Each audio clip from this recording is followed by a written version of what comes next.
కథ మళ్ళీ మొదటికొచ్చిందొదినా. ఇప్పుడైనా ఎవరికి పెత్తనం ఇవ్వాలో, ఎవరి ఇంటి మంచి కోసం ఆలోచిస్తారో బాగా ఆలోచించి నిర్ణయం తీసుకో.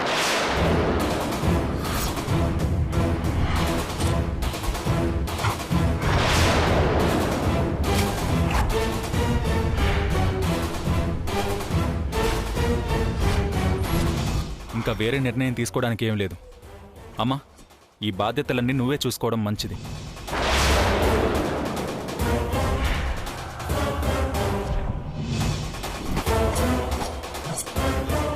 అసలు నీ స్థానాన్ని భర్తీ చేసే వాళ్ళు ఎవరూ లేరు. ఎందుకు లేరు? ఉన్నారు నాన్న, మనం గుర్తించడం లేదు అంతే.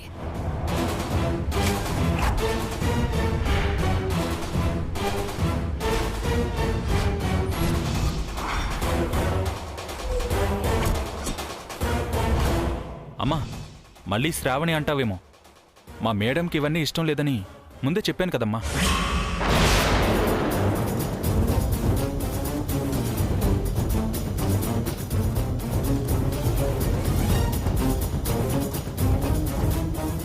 అర్హత లేని వాళ్ళకివ్వడం ఎంత తప్పో, ఇష్టం లేని వాళ్ళని బలవంతం చెయ్యడం కూడా అంతే తప్పు.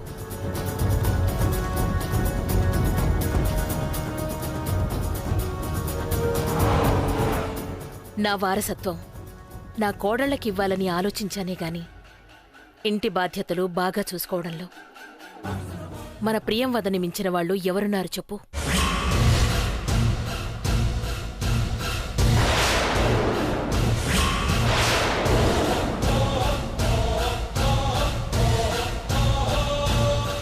మొన్న మీ పెళ్లి ఏర్పాట్లు ఎంత బాగా చేసిందో చూసావు కదా. ఆ మాత్రం ఇంటి బాధ్యతలు చూడలేదా?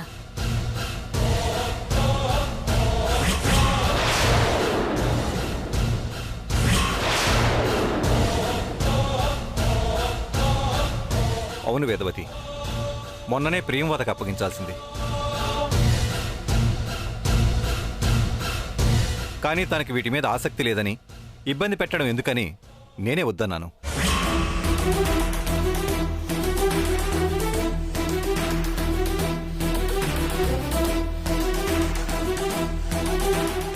వదినా, నీకిష్టం లేదని తెలుసు. అయినా నువ్వు కాకపోతే ఇంకెవరు చూస్తారు చెప్పు?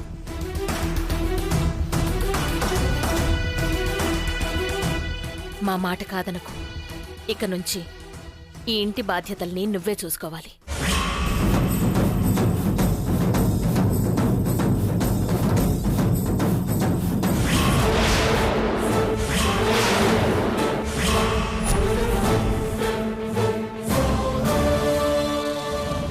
తీసుకో వదినా.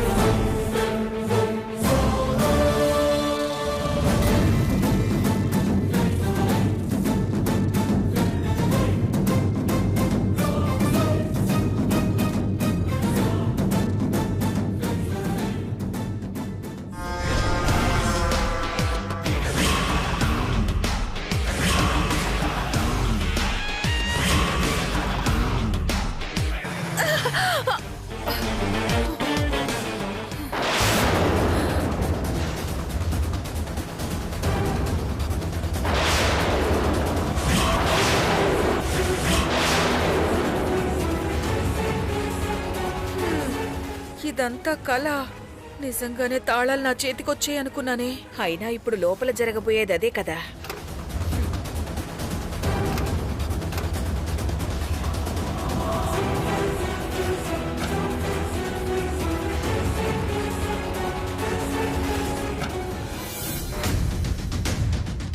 ఇప్పుడు వేదవతమ్మగారు ధరణమ్మని ఏమంటారో ఏంటో. పాపం ఏ తప్పు చేయకుండానే ధరణమ్మ మాటలు పడాల్సి వస్తుంది. అయినా నాకు ఈ కర్మేందో. ఇంత మంచి అమ్మాయికి అన్యాయం చేసే పరిస్థితి తెచ్చిండా దేవుడు. ఇప్పుడేం జరుగుతుందో ఏమో.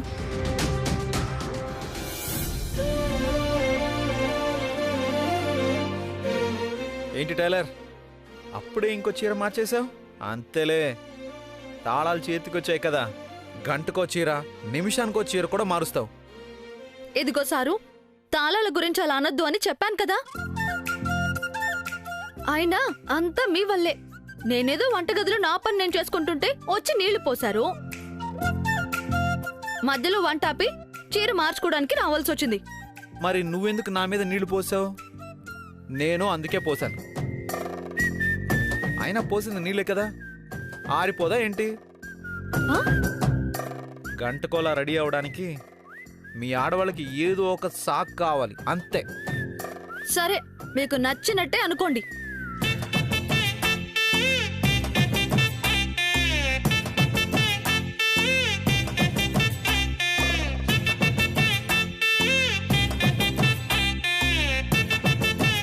ఏంటి అలా చూస్తున్నారు? చీర బాలేదా? ఆ?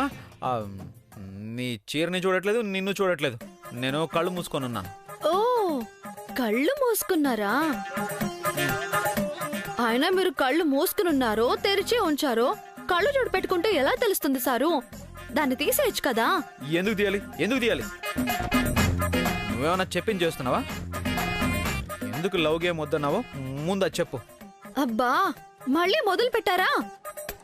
చెప్పేదాకా నేను వదలను. ఎందుకు లవ్ గేమ్ వద్దన్నావో అది చెప్పు. చెప్తే గానీ వదిలేలా లేరు. ఏమని చెప్పాలి? పోనీ ప్రియంవద పెళ్లి గురించి చెప్దామంటే నమ్మరు కదా. ఎలా తప్పించుకోవాలి? టైలర్, ఆ? చెప్పు. ఏం లేదన్నాను కదా సారు. నాకు వంటగదిలో బోల్డంత పనుంది, నన్ను వదిలేండి, నేను వెళ్ళాలి. ఈరోజు చెప్తే గానీ వదలను టైలర్. సరే అయితే, ముందు ఆ కళ్ళజోడు తీయండి, చెప్తాను. నువ్వు ఇలా చేయడం వల్లే కళ్ళజోడు పెట్టుకున్నాను టైలర్. ఎందుకు చేసావో చెప్పు, అప్పుడు తీస్తా. ఏం లేదు అని చెప్తున్నాను కదా సారు. నువ్వు ఇలా చెప్పు, నిన్ను ఏయ్!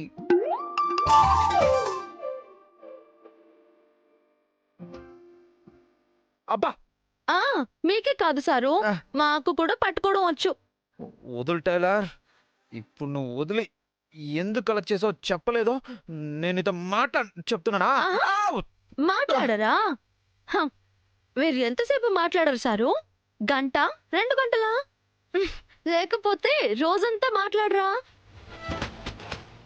మీరు మాట్లాడేంత వరకు నేను కూడా మాట్లాడను. నువ్వు తప్పు చేసి తిరిగి నాతో మాట్లాడంటావా? నిన్ను ఏయ్! ఏయ్!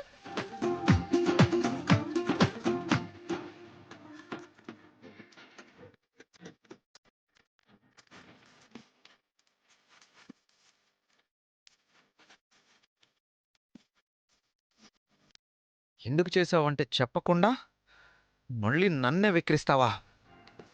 ఇప్పుడు నీ వెంట పడేది లేదు, నిన్ను అడిగేది లేదు. నీకు నాకు కటిఫ్. ఇప్పటి నుంచి అసలు నీతో మాట్లాడను కూడా.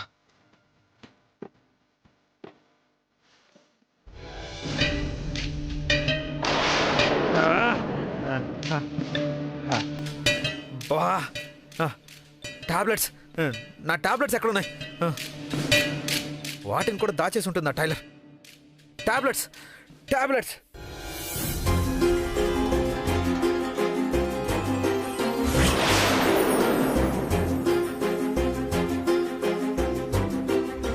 అయినా వాళ్ళదే ఉంది. ఎవరికీ చెప్పొద్దని చెప్పి ఎవరికీ తెలియకుండా వాళ్ళ అమ్మా నాన్నల్ని అక్కడికి షిఫ్ట్ చేయించింది నీ చిన్న కోడలు ధరణి. ఒక కరెంట్ లైన్ మెన్ కి అన్ని డబ్బులు ఎక్కడి నుంచి వచ్చాయని నువ్వు అడిగితే దొరికిపోతుంది కదా, అందుకే చెప్పలేదు. ఆ డబ్బుల్ని వేరే అకౌంట్కి ట్రాన్స్ఫర్ చేసి వాటితోనే వాళ్ళ అమ్మా నాన్నలకి ఫ్లాట్ కొనిచ్చారు. ప్రస్తుతానికి 50 లక్షలు పంపించారు మేడం. ఇంకో 50 లక్షలు పంపించడానికి ఇంకొంతమంది పిల్లల్ని రెడీ చేయమన్నారు.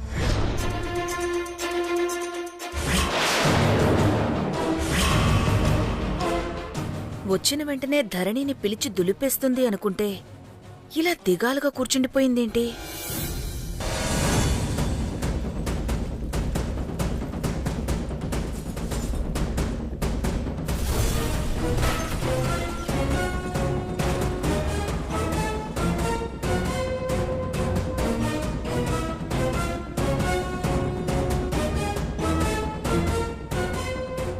అమ్మా ఎందుకు అలా ఉన్నావు? ఏమైంది?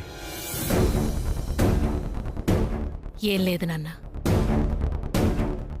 అంత డల్గా ఉన్నావు? ఏం లేదంటావేంటమ్మా?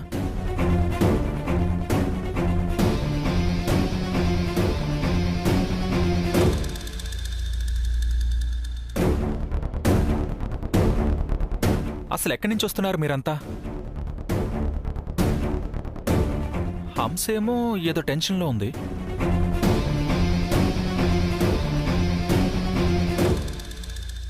అత్త చూస్తే కోపంగా కనిపిస్తుంది. అసలు ఏమైందమ్మా? ఏం లేదు నాన్న, నువ్వెళ్ళు. ఇంత జరిగా కూడా ఇంకా ఏం జరగలేదని దాయాలను చూస్తావేంటోదినా? జరిగిందేంటో చెప్పు. చెప్పమ్మా. ఏం చెప్పమంటావురా? అసలు ఇలా జరుగుతుందని, ఇలా చెప్పుకోవలసిన పరిస్థితి వస్తుందని కల్లో కూడా ఊహించలేదు. ఎవరికీ తెలియకుండా వాళ్ళ అమ్మా నాన్నల్ని అక్కడికి షిఫ్ట్ చేయించింది నీ చిన్న కోడలు ధరణి.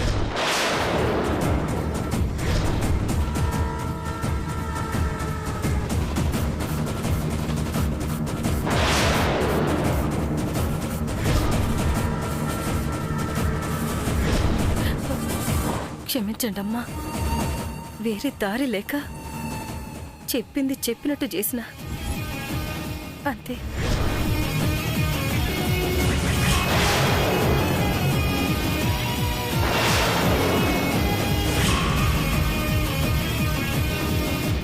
ధరణి ఎందుకిలా చేసింది? వాళ్ళ అమ్మా నాన్నలు సంతోషంగా ఉండాలని మనకి మాత్రం లేదా?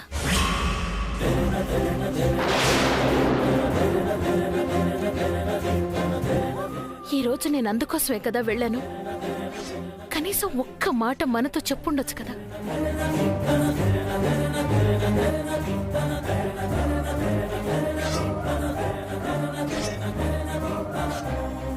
ఇంత మోసం చేశాక పిలిచి గట్టిగా నిలదీయకుండా ఎందుకిలా చేసిందని నువ్వు తల పట్టుకుని కూర్చుంటావేంటదినా?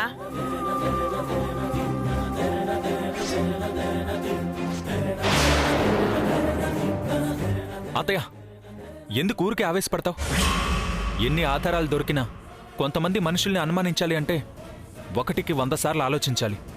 ఎందుకంటే వాళ్ళ క్యారెక్టర్ అలా ఉంటుంది. ధరణి కూడా అంతే అత్తయ్య.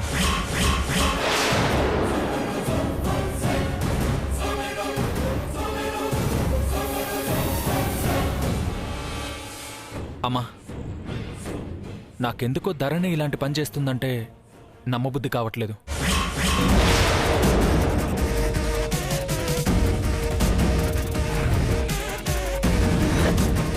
వీడేంటి ఇందాక కలలో ధరణికి గట్టిగా లెఫ్ట్ అండ్ రైట్ ఇచ్చాడు, ఇప్పుడేంటి మళ్ళీ దానికి సపోర్టింగ్గా మాట్లాడుతున్నాడు?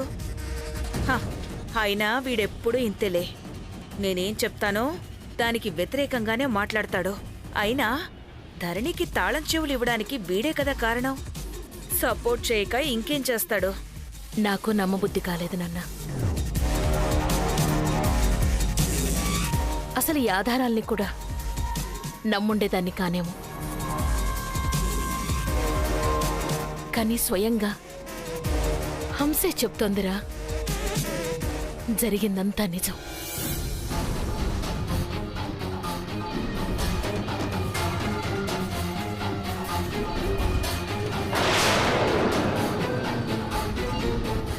ఇన్ని ఆధారాలు కళ్ళెదురుగా పెట్టుకుని ఇంకా గుడ్డిగా నమ్ముతానంటావేంట్రా?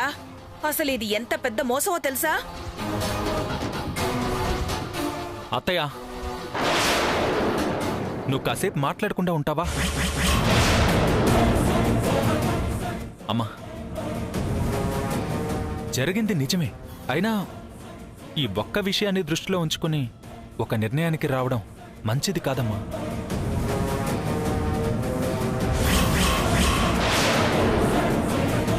ధరణిని పిలిచి మాట్లాడమ్మా. అసలేం జరిగిందో తెలుసుకోవడానికి ప్రయత్నించు.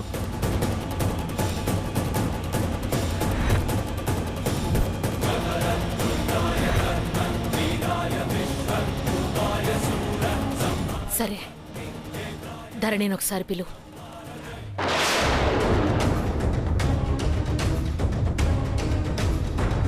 నేను పిలవడం కాదమ్మా, నువ్వే పిలిచి మాట్లాడు.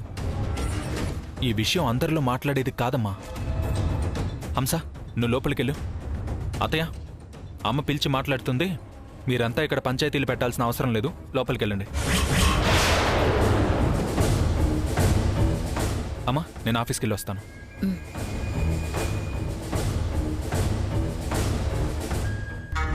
ఎంత నాటకం ఆడింది, నోరు మూసుకుని లోపల కూర్చోడానికా?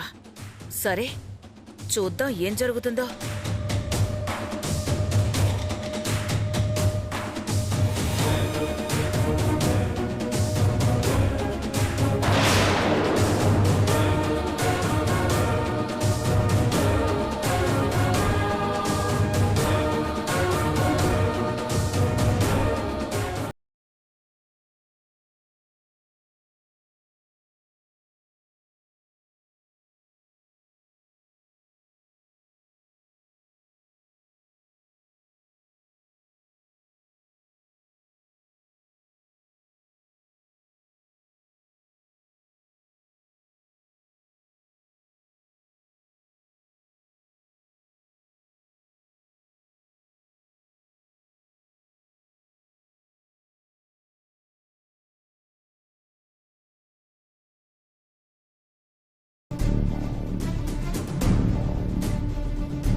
రామ్మా, కూర్చో.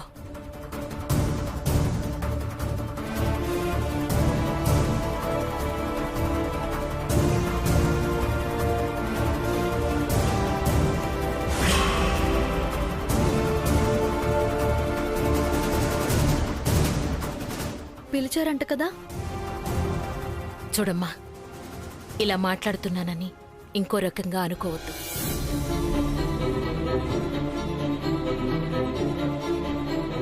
నీకు తెలియవని కూడా కాదు, చెప్పాల్సిన బాధ్యత ఉంది కాబట్టి చెప్తున్నాను.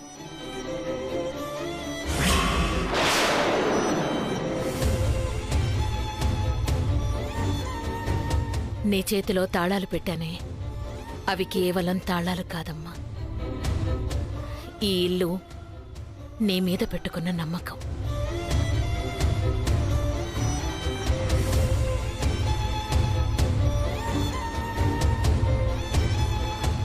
దాన్ని జాగ్రత్తగా కాపాడుకోవాలమ్మా. ఆ నమ్మకం పోగొట్టుకునే పనిలో చెయ్యకూడదు.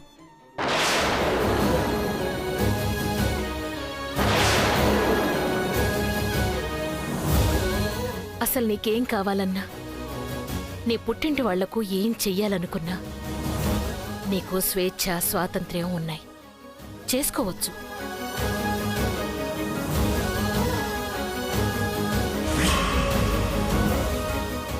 ఇది నీదమ్మా. దానికోసం ఎదుటి వాళ్ళు వేలెత్తి చూపించేలా ఏ పని చెయ్యకూడదు.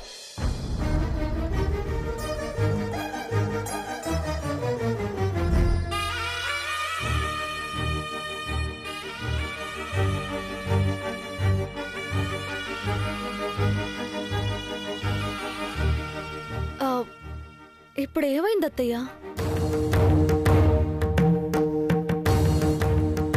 ఇప్పుడు అవన్నీ వద్దమ్మా. నేను చెప్పేది విను చాలు. మనకి తెలియకుండా కొన్ని చేస్తాం. అందులో ఏది తప్పో ఏది ఒప్పో తెలుసుకుంటే చాలు.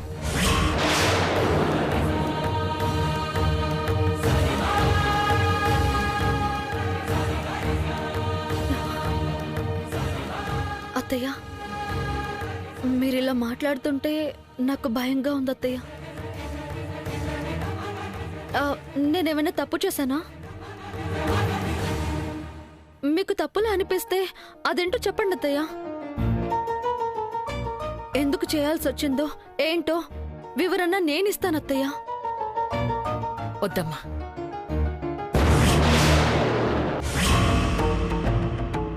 ఒకసారి ఈ ఇంటి పెత్తనం తీసుకున్నాక చిన్నైనా పెద్దైనా వేరొకరికి వివరణ ఇవ్వాల్సిన అవసరం లేదు. ఇచ్చే పరిస్థితి తెచ్చుకోకూడదు. నేను చెప్పింది అర్థం చేసుకుని ఆ విధంగా ఉంటే చాలు.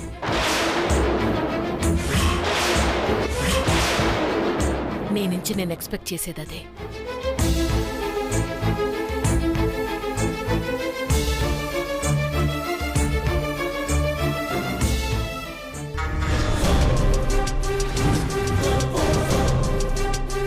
ఛే! ఏదో ఆటం బాంబులా పేలుద్ది అనుకుంటే వానలో తడిసిన దీపావళి టపాసుల తుస్సుమనిందేంటి?